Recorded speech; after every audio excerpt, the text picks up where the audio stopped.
कभी सोचा है कि भारत में हर सेकंड 1000 से भी ज्यादा डिजिटल पेमेंट होते हैं? ये सब मुमकिन हुआ है यूपीआई यानी यूनिफाइड पेमेंट्स इंटरफेस की वजह से। तो आज हम इसी की जबरदस्त कहानी और इसके असर को समझेंगे। ये सिर्फ एक पेमेंट सिस्टम की कहानी नहीं है, ये एक पूरी क्रांति की कहानी है। चलिए इस सफर की शुरुआत में चलते हैं। साल था 2016, महीना दिसंबर का। यूपीआई को लॉन्च हुए ज्यादा वक्त नहीं हुआ था और इसके जरिए होने वाले टोटल ट्रांजैक्शन की वैल्यू थी सिर्फ 707 करोड़ रुपए। उस वक्त ये एक छोटी सी शुरुआत लग रही थी, है ना? और अब जरा ध्यान से सुनिएगा। दिसंबर 2024 तक आते आते ये आंकड़ा बढ़कर हो गया 23 लाख करोड़ रुपए। जी हां, आपने सही सुना, 707 करोड़ से सीधे 23 लाख करोड़। ये ग्रोथ किसी को भी चौंकाने के लिए काफी है।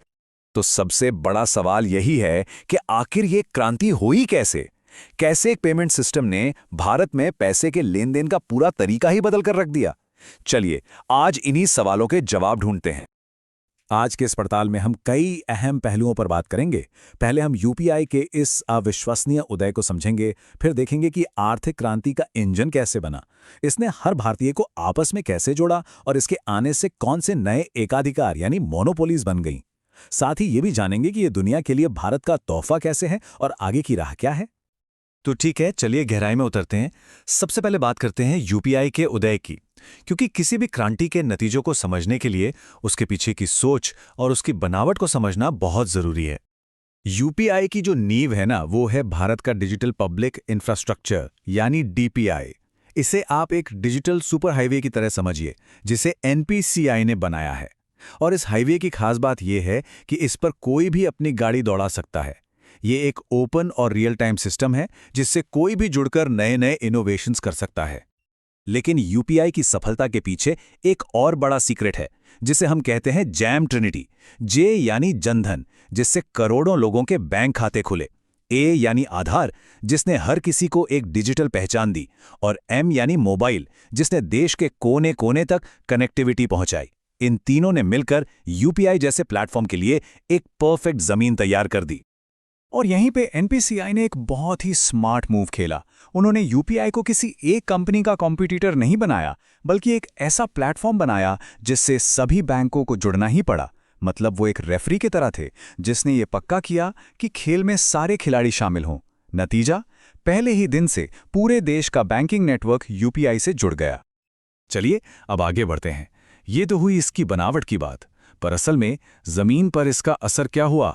अब हम समझेंगे कि यूपीआई ने अर्थव्यवस्था का इंजन बनकर कैसे छोटी दुकानों से लेकर बड़े कारोबार तक पैसे के बहाव को पूरी तरह बदल दिया। इसकी ताकत को समझने के लिए बस ये एक नंबर काफी है।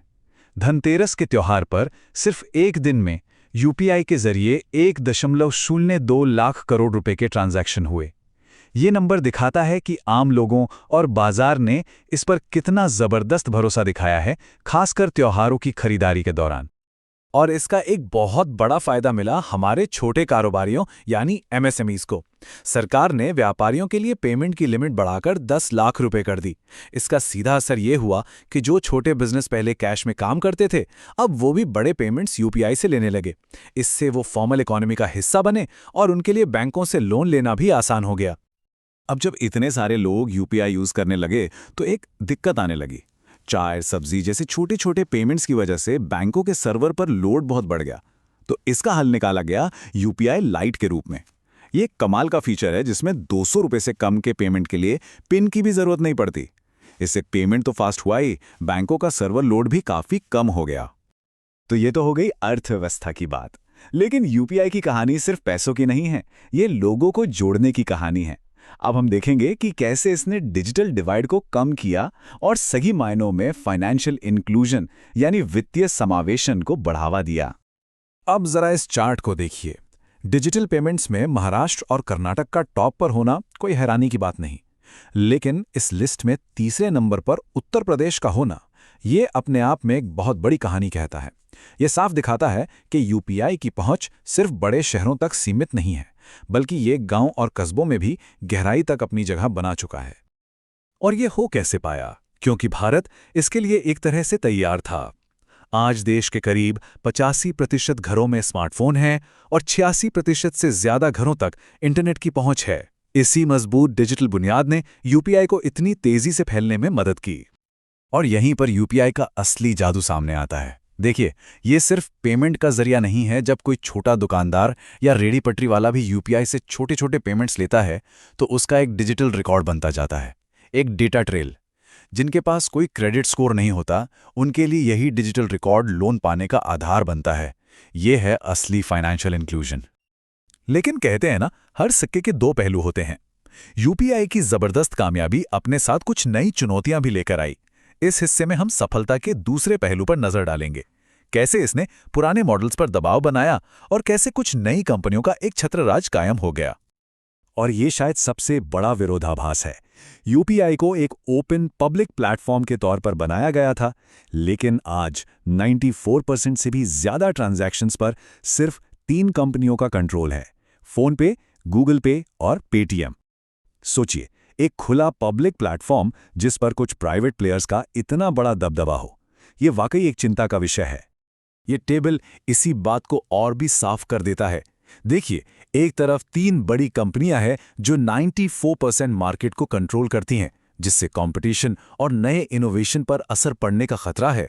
और दूसरी तरफ 641 बैंक हैं जिनकी कमाई पर भारी दबाव पड़ा है, क्योंकि यूपीआई पर ट्रांजैक्शन लगभग मुफ्त है। चलिए अब कहानी के आखिरी पड़ाव पर चलते हैं। यूपीआई की उड़ान अब भारत की सीमाओं को पार कर चुकी है। हम देखेंगे कि कैसे ये दुनिया भर में फैल रहा है और भविष्य में इसके सामने क्या चुनौतियां खड़ी हैं।